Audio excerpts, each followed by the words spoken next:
I currently work a 9 to 5 job, blue collar job, but I know that I am destined for more. I'm a great speaker and motivator, hard worker, determined to be at the top, and are great to maneuver people's perspectives on things. To summarize all of this information, I am looking forward into my life, but can't find where to go, as in job wise. I have these skills, but I can't find a job that suits me. If you can please email me back, I would greatly appreciate it, and I would love to hear what you have to say. And we are back with another episode of the Julius Files, the water cooler for small business. I am your host, Jason Julius, and today we have an actual Q&JP. I've got my co-host here, Trish. How are you today? I'm good. How are you? It's been so long. I know. That's what I said. I've been doing plenty of the water cooler talks, but it seemed like we had some interaction through different mediums on social that actually got us to a point of being able to have a legitimate Q&JP. I do admit that when we did them previously, I felt like I was getting some softball questions or maybe questions from the group and team, and this was an opportunity to pose some questions that maybe get a little bit deeper into business that were coming from the outside world. Yes, that's the best part about this, especially if they come from the outside world. People know that if they're listening to you and they're following you, that you're paying attention and that you're here to help these people. So I think this is good that we're able to break off like this and talk to some of these people who are actually ready to talk to you and learn more about your business and things like that. No, and I appreciate the interaction. I will, as a small business, it has been challenging to have any semblance of what they call omnipresence online, where I'm putting content on many different mediums themselves while trying to operate the businesses, which you are fully involved in the scared rabbit side yourself. But this was the whole intent of it, was that I even said that as we were trying to build the website for Julius Files, that part of this is me documenting my own journey in a medium that I can put out there, but the other side of it is actually taking the feedback and some of the input and using it, one, for content to help everybody, and two, to directly answer some questions that are being posed. So why don't we get right into this? I know that you got a couple questions. So let's get into it. All right. So the first one says, I am a 20-year-old and I am in need of your help or advice. I currently work a 9 to 5 job, blue collar job, but I know that I am destined for more. I'm a great speaker and motivator, hard worker, determined to be at the top, and are great to maneuver people's perspectives on things. To summarize all of this information, I am looking forward into my life, but can't find where to go, as in job wise. I have these skills, but I can't find a job that suits me. If you can please email me back, I would greatly appreciate it, and I would love to hear what you have to say. Okay, there's a lot to unpack there. And I'm saying that there's a lot to unpack there because of everything that he said, and then you take into account that he's 20 years old. One of the things that I realized looking back through the course of my life is that I was not uber conscious of the experiences that I was gaining pre 20 years old, and for that matter post 20 years old. And then when I got into business in my 30s, I was able to revert back to the skills that I had developed, the information that I had acquired, and it was all relevant in one form or another. But when I was developing those skills, I was not thinking about how they would actually stack on top of each other and continue to be useful. Much the same way that you get into school and and since it's a curriculum that you're being told this is what you must learn, you're like, well, why do I need to learn calculus? I'm going to go do some type of blue collar work. And I still feel that way, as far as, unless you're going to be a rocket scientist, I don't know that calculus is really going to play any merits in your life. But you do look back and you realize that as you develop different skills, that the information, the knowledge obtained, the skill set, the muscle memory, that stuff does stack if you're conscious of what you're learning, so that you can develop and deploy that for future. What I'm getting at is that it's like you've got the old adage, and I subscribe to it myself, that I'm willing to live like most are not willing to in order to be able to live like most can't. And so out of that, what happened was I sacrificed my 30s and 40s to be able to get to a place to say all of this hard work should benefit me and allow me to live a life that most can't live in my 50s, 60s, 70s, and 80s. Mm-hmm. That has long been the old adage, and it's like delayed gratification. I'm like, if you're not gonna, you have to have a realistic time frame, and you're gonna have to have delayed gratification in order to be able to get to a point. But the other side of this is that now that I look back and I'm like, I sacrificed all of this time. I could have died at any moment. Was it really worth all of that sacrifice to be able to live later years in a better way? But if I died in my 30s and 40s, then it would have all been for naught. My point is, what I hear from this guy is a little bit of anxiety, because he's at the beginning stages of his life when it comes to adulthood. And he is at that age where there is a certain amount of truth in follow your passion. And when I say follow your passion, follow shit that interests you. Mm-hmm. Because it does not mean that you're necessarily going to pick that path and that's going to be the path for the rest of your life. At 20 years old, I look back at my 20s and I'm thinking, okay, well, from 20 years old to where I am now, I think I started over at least 3 or 4 times. So in that starting over 3 or 4 times, that means I had a chapter or a different life, and I have been able to take each one of those lives and the information that I obtained through that time and stack it into the life that I'm currently living now.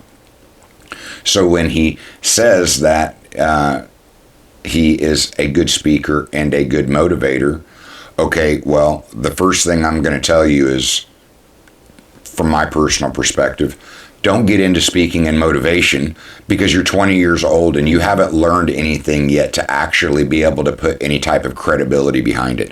And I'm not saying that you can't. I'm just saying that when it comes to entrepreneurship and it comes to the level of respect, generally you got to have accomplishment behind it.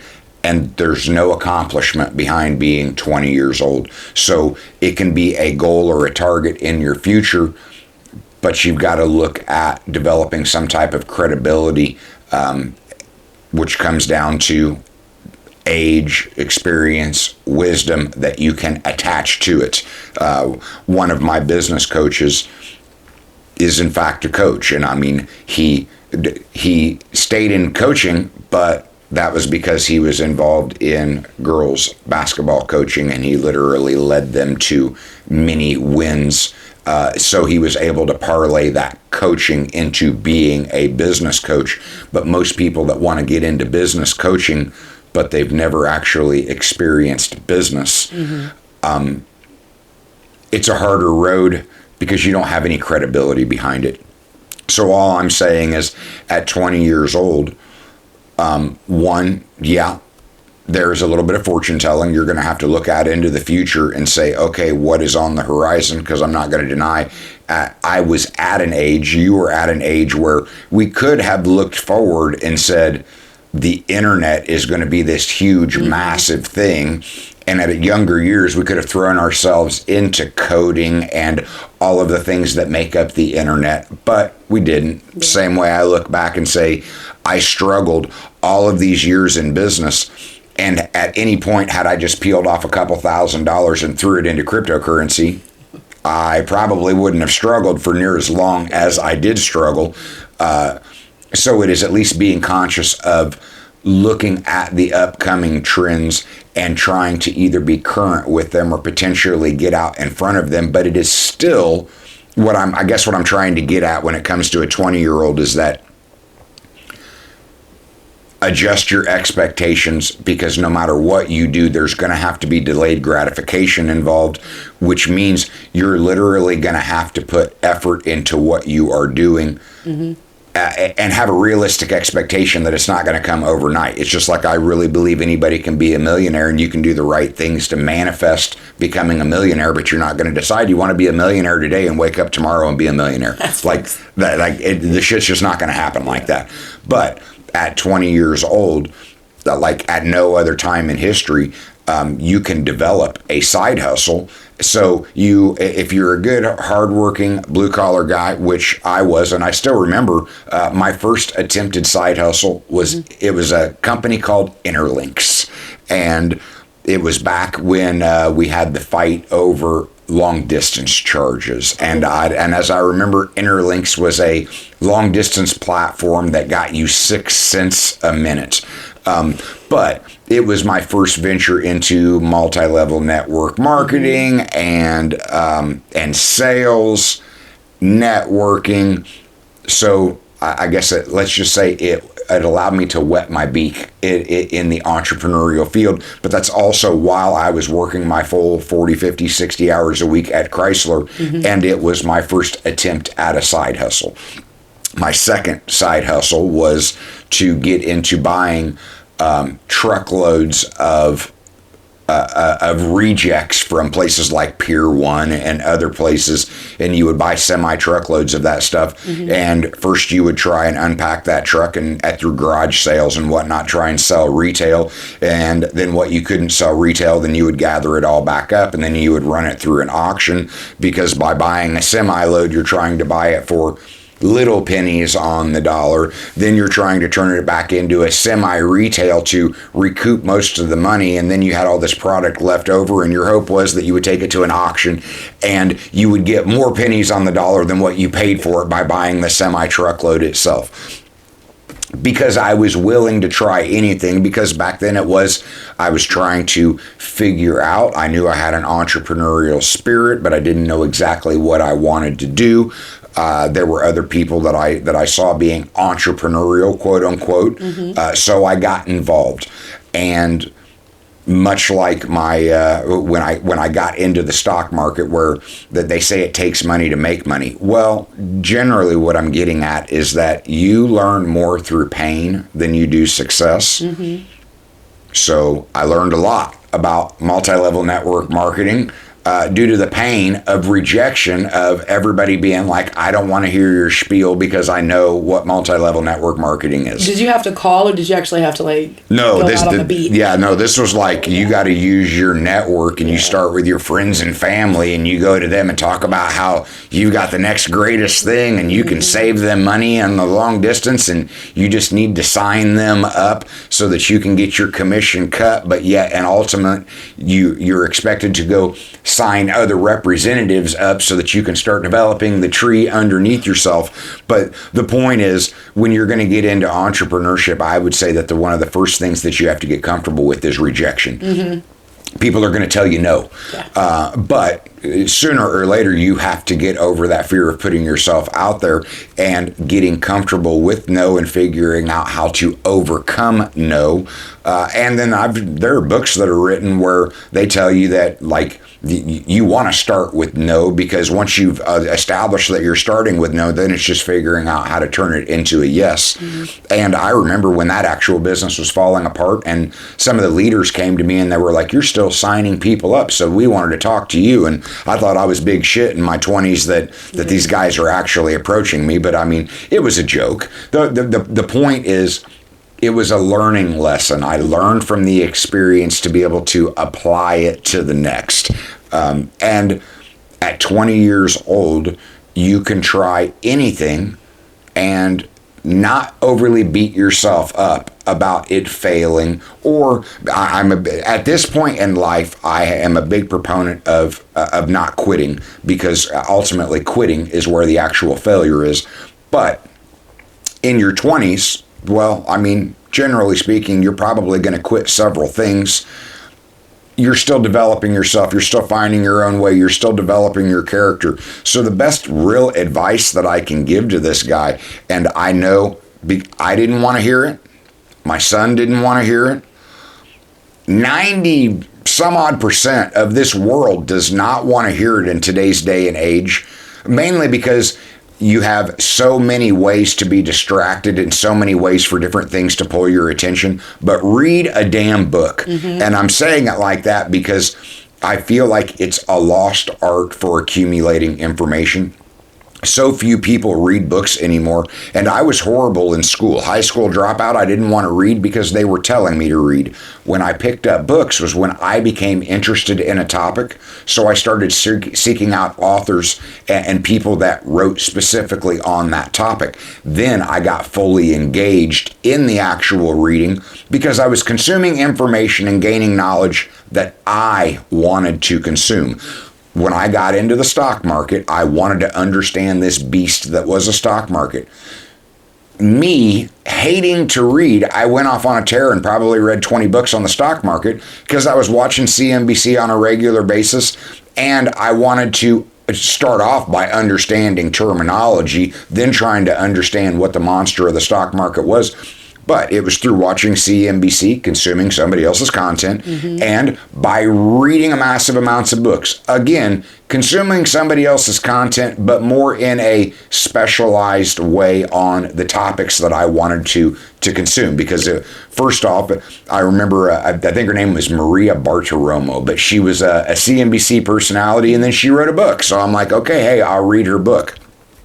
As I get further into it, it's like, well, I wanted to understand options. So I bought a book on options. I wanted to understand all of the mechanisms in the stock market. So I bought a book where they talked about the makeup and the mechanisms on the stock market itself. And inevitably, then I threw money into the stock market, and that's where I get back to you learn more through pain. So I had small wins in the stock market, but I had big losses in the stock market. But that also makes you, once you're losing money, now you're going to hyper focus on what it is you're, because there's nothing else, you want to stop yourself from losing money. So the point being, at 20 years old, there's a certain sense where I want to say, relax, be in the present, experience what it is you are experiencing, and try and suck out all of the lessons and the knowledge and information that can come out of what you are consciously doing every day. I go back to my 20s because this dude talks about like he's working a regular job. Okay, when I look back at my 20s, I didn't realize I was learning mass production.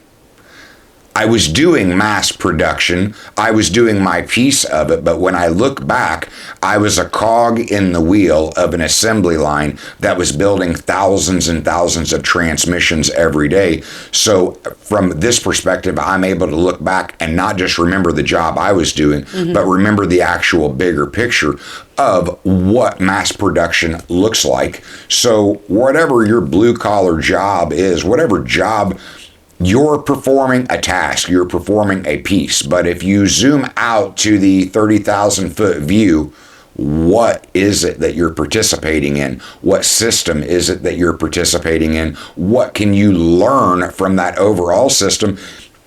Because even if you don't continue to pursue that and you move on to something else, you still learned what you were operating inside of, and it's applicable. You'll be able to apply it to the next and the next. So at 20 years old, be a frickin' sponge. Yeah. Learn anything and everything you can. And then when you get into your entrepreneurial journey, the biggest advice that I can give is block out the noise. Because the old saying, opinions are like assholes, everybody's got one. That does not mean that you have to listen to everybody's opinion. If you are attempting to do something, find somebody that's already been there and done that, and then listen to their perspective. But if you're working alongside a blue-collar guy, and I'm not mad at that blue-collar guy, and you decide that you are destined for something else and you want to do something else, don't talk to that blue-collar guy beside you about what you're going to do outside of it being just natural conversational. Don't look for his input on how and what you should do, because if he's never been there and done that, then his opinion is literally based on nothing. And when you look at all the noise that you consume throughout the day from the world, generally you want intelligent, experienced, wisdom information you want to absorb that. So think about more of the noise that you're going to block out and pay attention to the people that truly have input. Because most of the entrepreneurs that I've come across, if they truly have the experience, they're going to be willing to impart the information.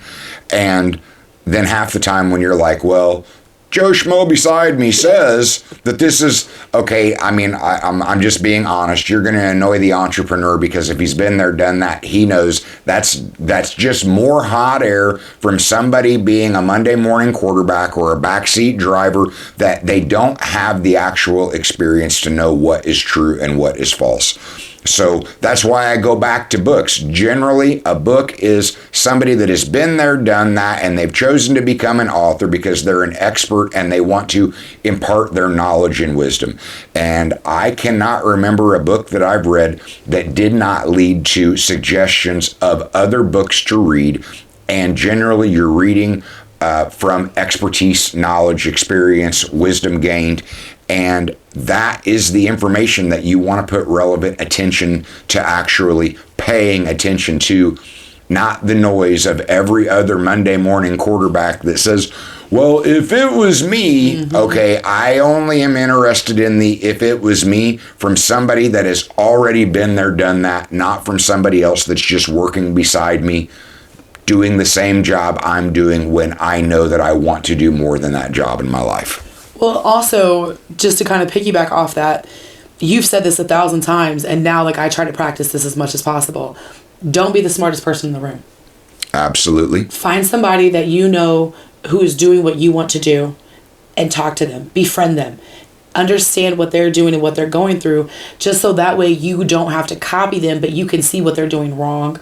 You can see ways that you're able to utilize this in your daily life. And things like that. And you might have Joe Schmo next to you telling you all about Saturday morning, blah, blah, blah. And, misery loves company. Make sure you surround yourself with positive people who are there to support you. And make sure that, again, you're not the smartest person in the room. Well, and I want to, towards that end of it, it's like everybody with, let's just say, male and female, but when the testosterone is flowing and your ego is going, you want to puff out your chest. And there's always somebody on the other end of the room going, come on. My point is, sooner or later you puff out your chest until somebody else bigger and badder comes and knocks you off. And what it is it's a bruise to your ego. And that's your fault because you allowed your ego to overload your ass. Absolutely. So going out of your way to not being the smartest person in the room is also character development, and it's also a certain amount of humility to say, I don't need to be the smartest person in the room. I'm not here to feed my ego. I'm here to gain valuable information and continue to learn something new every day and get an education so that I can apply that to the next day. And the people that have truly accomplished something will appreciate that you've got that humility, that you're looking at them as a source of information. Because likelihood is, if that person came into the room, that they didn't come into the room to shoot the shit. They came into the room because they were brought into the room to bring their expertise in the room. And being humble enough to say, okay, this individual knows more than me, thereby I should use the 2 ears instead of the one mouth. It'll get you further down the road. So there is a certain amount of character development and humility, because I'm telling you that like, there's nothing wrong with ego and self-confidence, but the difference between that and being cocky and arrogant is that self-confidence and legitimate ego comes from literally accomplishing something. Thereby, you have something that you can impart on other people. If you were just letting your ego get in the way, well, then you are missing out on all of the information that you could be gaining, because it's leading you to cocky and arrogant.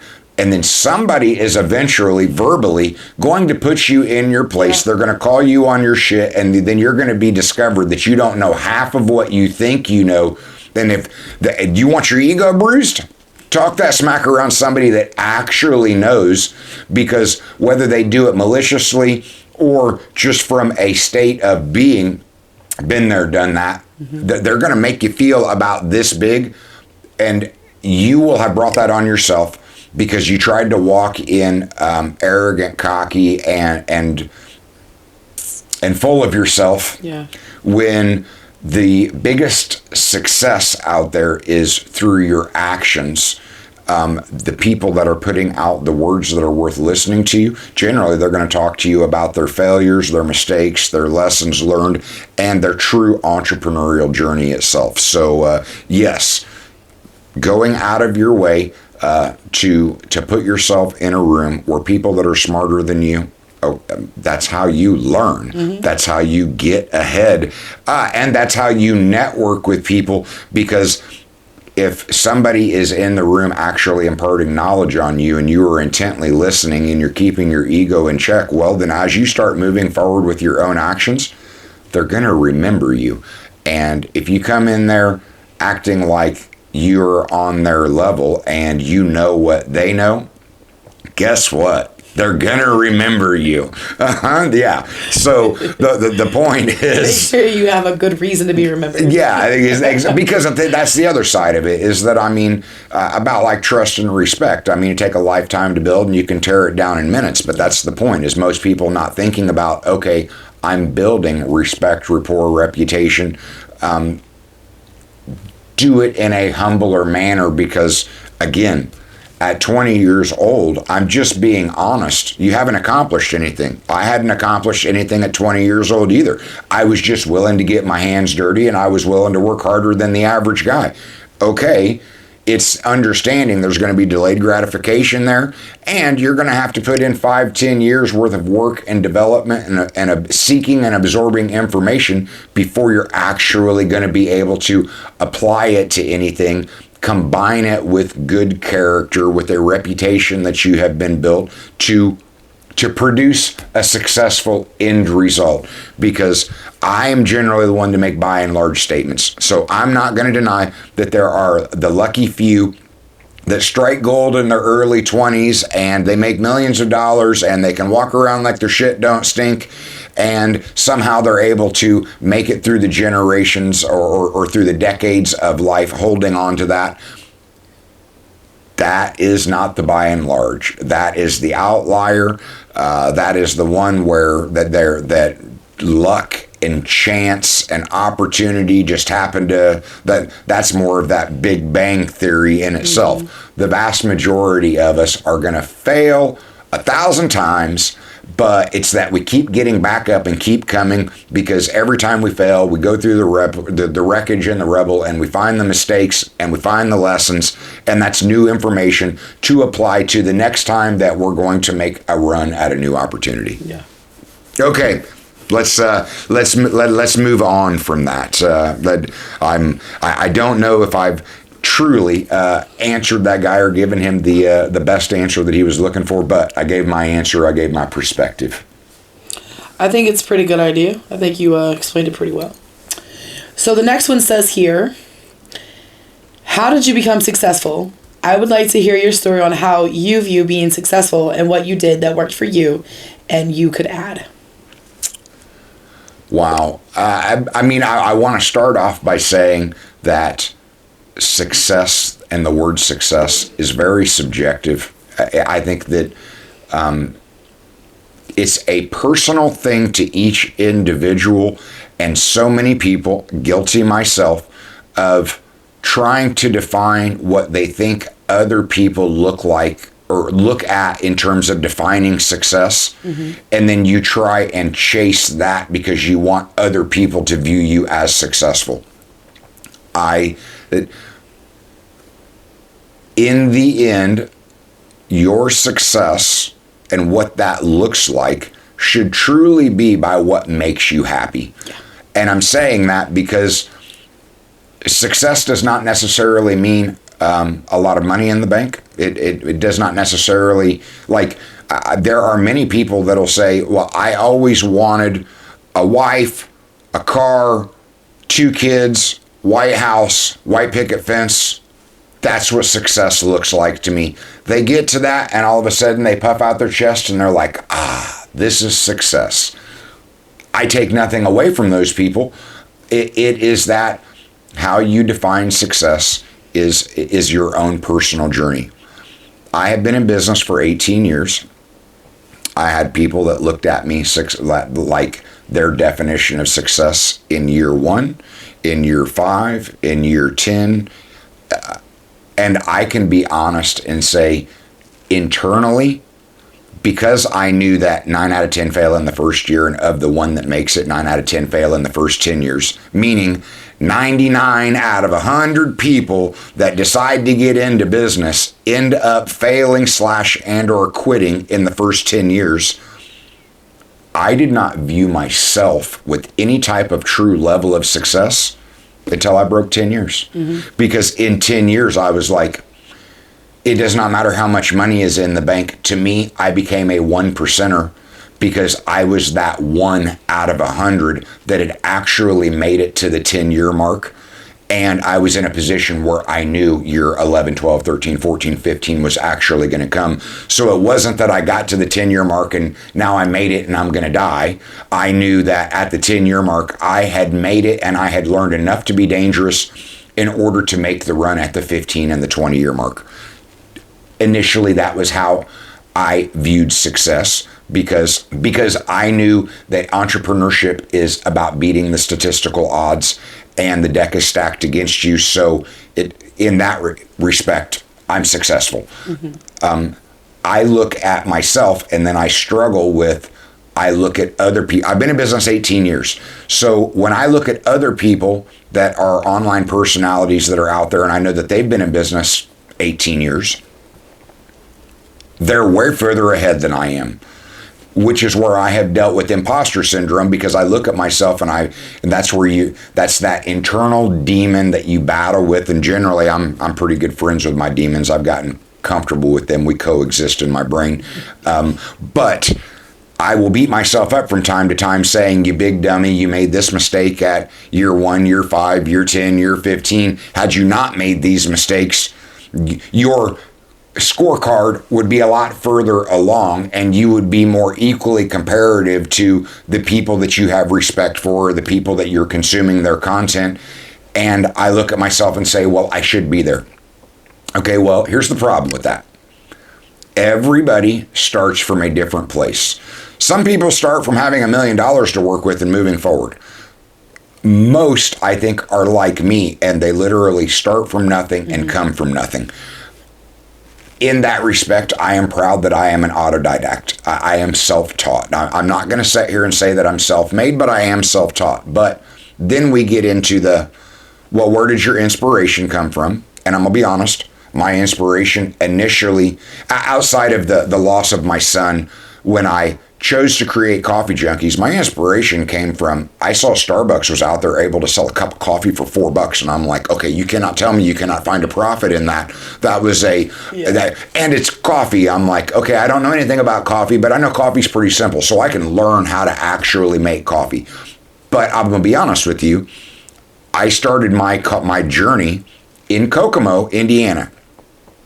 Kokomo, Indiana. I love Kokomo. Kokomo has shown me so much grace, very accepting, blue-collar community. Had I even tried to start Coffee Junkies in Indianapolis, I probably would have failed even faster, because Metropolis does not have any real appreciation for smaller local business. Mm-hmm. You are either doing it like the big boys, which means having to invest a whole lot more money up front to do it like the big boys, or you're not taken seriously.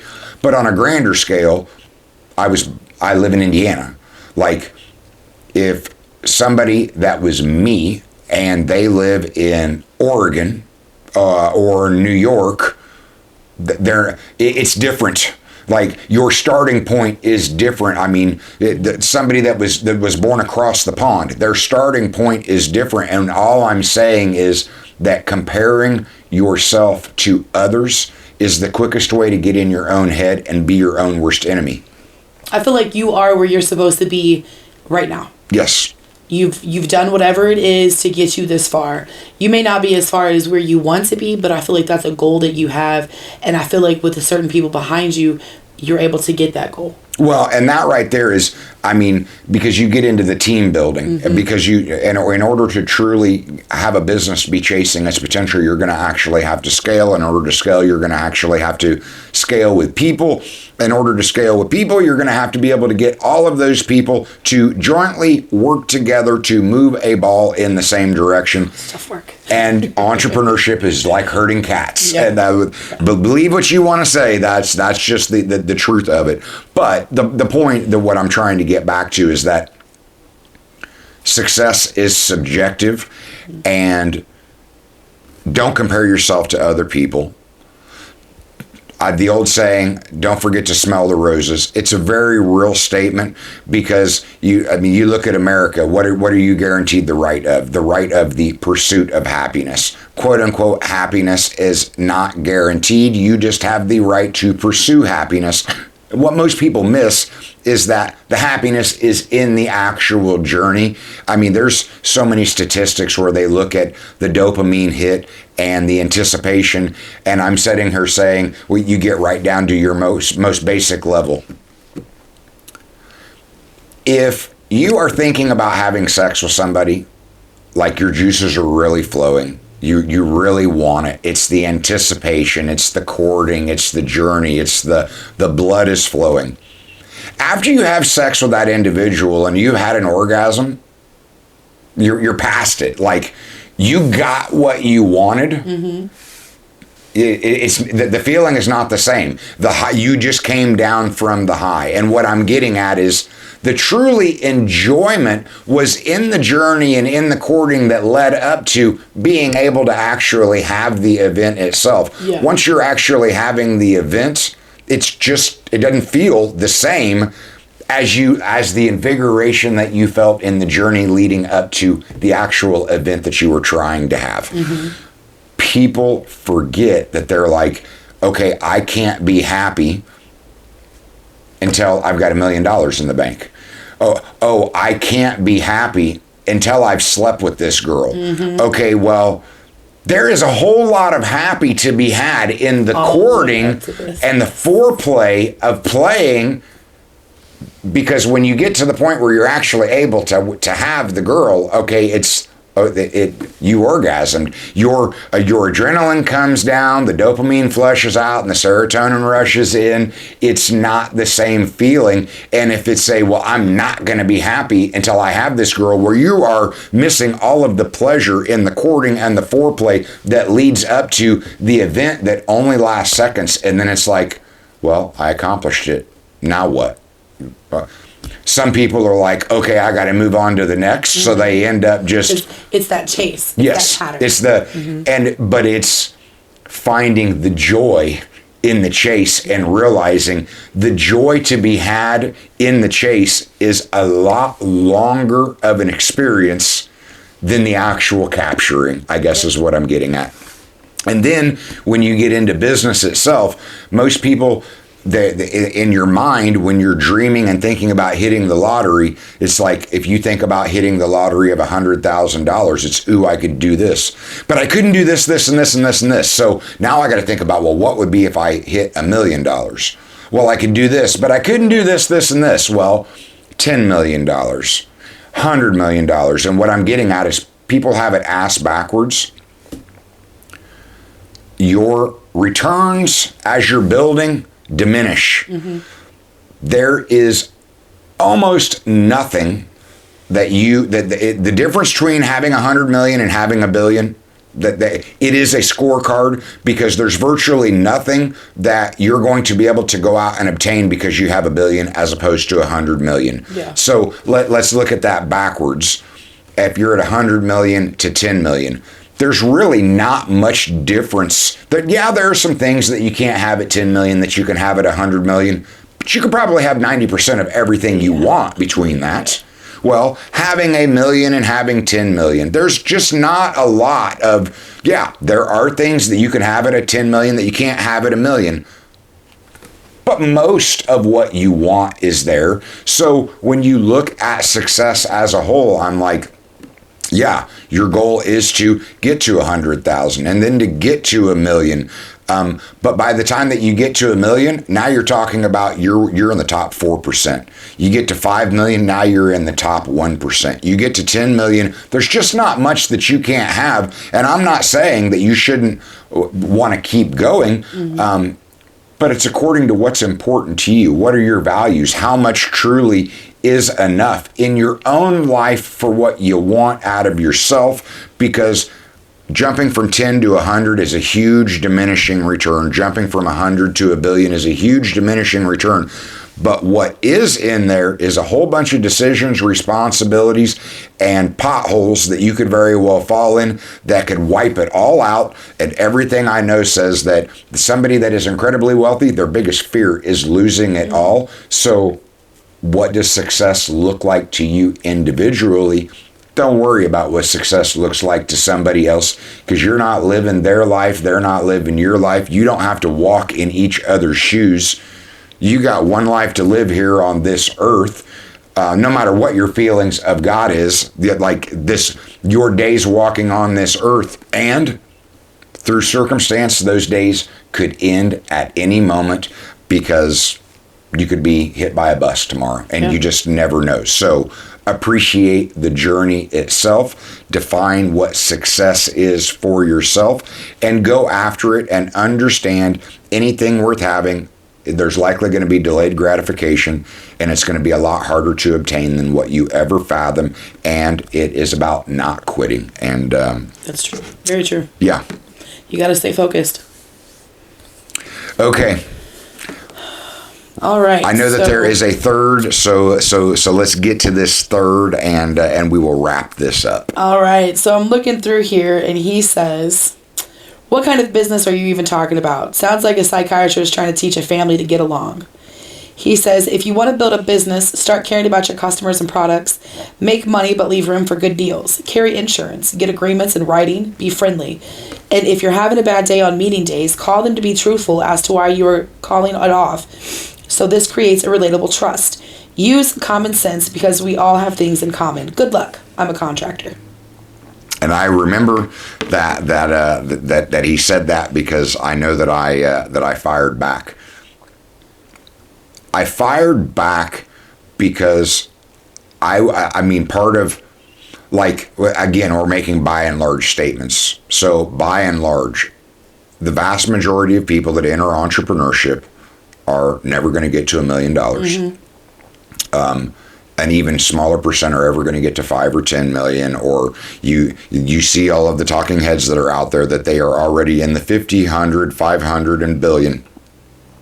Like, that is way beyond even the statistics of the NFL. Like, you can look at it and think, I could be a quarterback, but you're not going to get to be an NFL quarterback.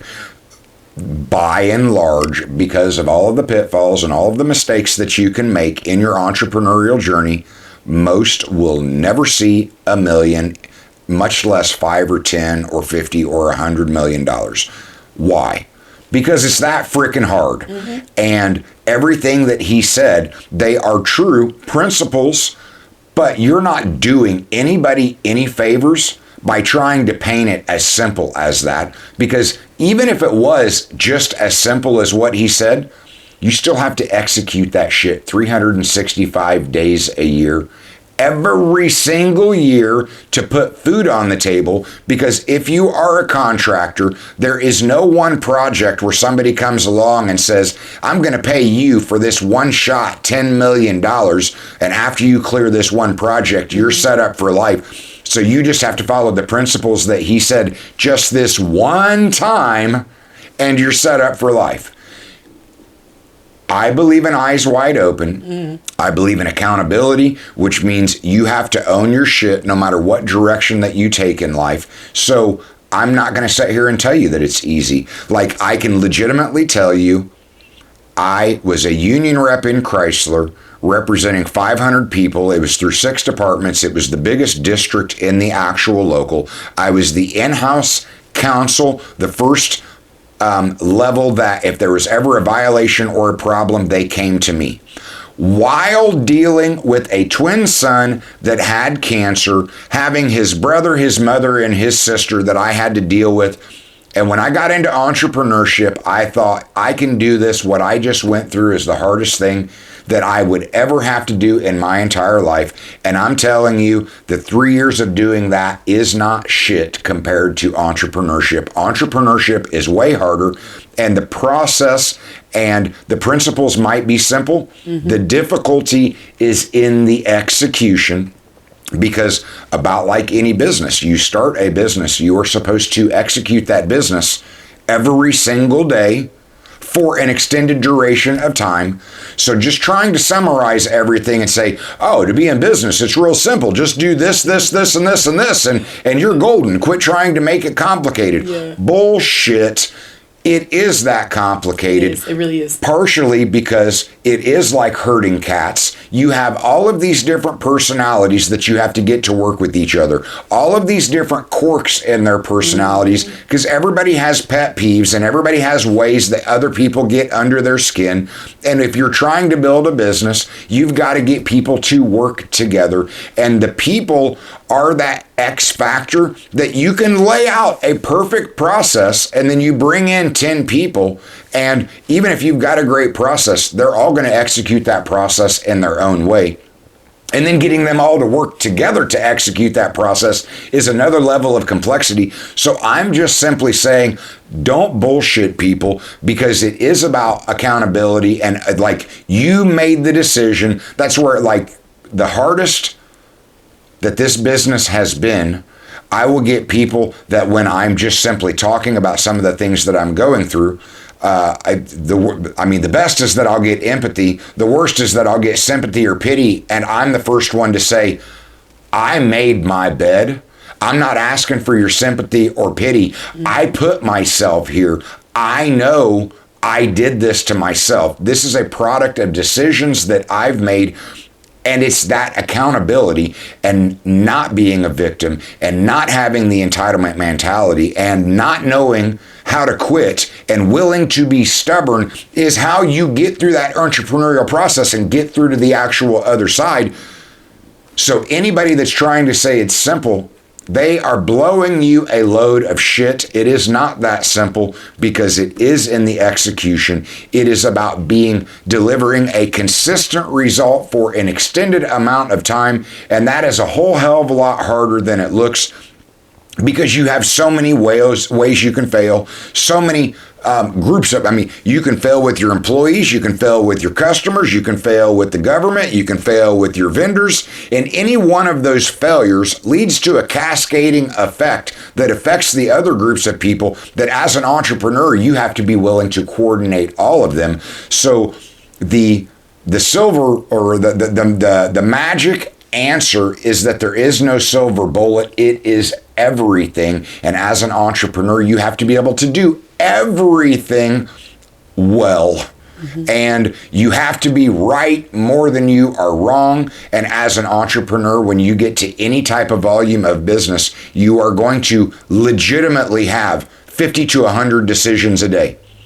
You have to be right more than you're wrong in those decisions to get through the day, to start the next day where you're going to be faced with another 50 to 100 decisions. So acting like it's just so simple that if you're just nice to people and if you communicate clearly and you put things in writing and you're honest and you just tell people when that you're having a bad day and there's just automatically going to be understanding. They don't give a damn. No, I'm here to tell you that is a crock of shit. Everybody is very engulfed in themselves, and you can be all the honest that you want. But if I screw up somebody's coffee that they paid $5 for, it doesn't matter how honest I am. They're going to be pissed off. If I screw up somebody's pizza that they paid $20 for, it doesn't matter how nice I am and how admitting that I might have screwed something up. They don't want to pay that price when they paid for a high quality product. And through my herding cats, they didn't develop a quality product that lived up to the expectations for them paying. And as the entrepreneur, you are responsible for all of it. So entrepreneurship is hard is because everybody that you employ, you're responsible for all of their actions. Ultimately, nobody has any respect for a buck passer. So if you don't take that responsibility, you have no shot in business. So it's a whole lot more complex than the way he tries to present this. And I'm like, no, if you're going to be honest with people, then be honest with them. This shit is hard AF. Yeah. And that's today. And when you wake up tomorrow, it's going to be just as frickin' hard. And when you wake up the next day, the same. And it is about how you manage the stress, how you take care of yourself physically and mentally to manage the load. What kind of leader are you? Because if you try and be a victim or entitled, you will not gain anybody's respect. And if you can't gain their respect, you can't get them to follow you. And if you can't get them to follow you, then you will not have any luck herding cats. And it's not as simple as just do X, X, X, and X, and everything will be just roses and fine. It's a crock of shit. That's a huge crock of shit. And on top of that, I feel like you have to stay interested in the business that you have. If you lose interest, we've seen that time and time again, the shit falls through the cracks. Mm-hmm. Things are missed. People don't give a damn. Now you don't give a damn. Your employees don't give a damn. Nobody gives a damn. So when those people are coming to you and they have these problems for your business, nobody cares. So if you're not going to care, they don't care if you've exhibited X, Y, Z, and you do all this stuff and you're nice and you wave. They don't give a damn about none of that. Because really, you're not putting any interest in your business. You have to continue to grow. You have to continue to learn. You have to continue to invest on top of be nice, get insurance, make sure your employees are happy. All this stuff is not just X, Y, Z. No, and I mean, and it does go back to that old saying where somebody's like, how are you doing? And I'm like, living the dream. Well, yeah. And I can't complain right. Because even if I wanted to complain, who really cares enough to listen? Nobody gives a damn. Because everybody is very self-absorbed and it's, coordinating people is a lot harder than it looks. Yeah. And teams of people are who win in business, not individuals. I'm not taking nothing away from solopreneurs. Oh, yeah. You can have side hustles where you can be a one-man crew, but that's not a business. That's a job. Mm-hmm. And at the end of the day, you still have to deal with your customers and you still have to deal with the vendors because you can't just create something from nothing and be the one-off source that it is only you and your resources that lead to a customer. It's a whole lot more complicated than that because I'll tell you, even if you dreamed that up, the government's still sitting there going, buddy, we're your partner. Yeah. We want our cut one way or another. So even if you think you're on your own as a solopreneur, you're not on your own. Here. Exactly. Right there. And it's just that simple. Okay. Those were, I think, some pretty good questions. Hopefully my perspective answered or gave a little bit of insight in general. I'm going to wrap up the show. I will say that if it resonated with you, please share the show. If you know anybody that needs to hear this, again, please share the show. As I'm a guy and I'm trying to build shit, I will say, please rate the show. Whatever podcast platform you're listening on, please give me the input. I mean, that in that search for that omnipresence, I've got my content out there. TikTok, Facebook, Instagram, YouTube. That's okay, and it's a certain feat to being able to do that. And I can honestly say there are many out there that are doing it far better than I. I'm just making my best effort for where I am in business in general, and I will keep making that effort. And thank God that I'm not looking at them to gauge my level of success because there is a lot of them that are blowing me out of the water. The only thing that I have to say about that is that, I've got a couple guys that I really do consume their content. I did enough research to make sure that if I was actually going to take my time to consume their content, these dudes have actually been there and done that. So yes, they are further along than me, but they are literally documenting their journey, or they have already been there and they're literally trying to put information out into the world. We'll catch up. Yeah, exactly. So, okay. Thank you, and again, share the show. Thank you guys so much for listening. Have a good night.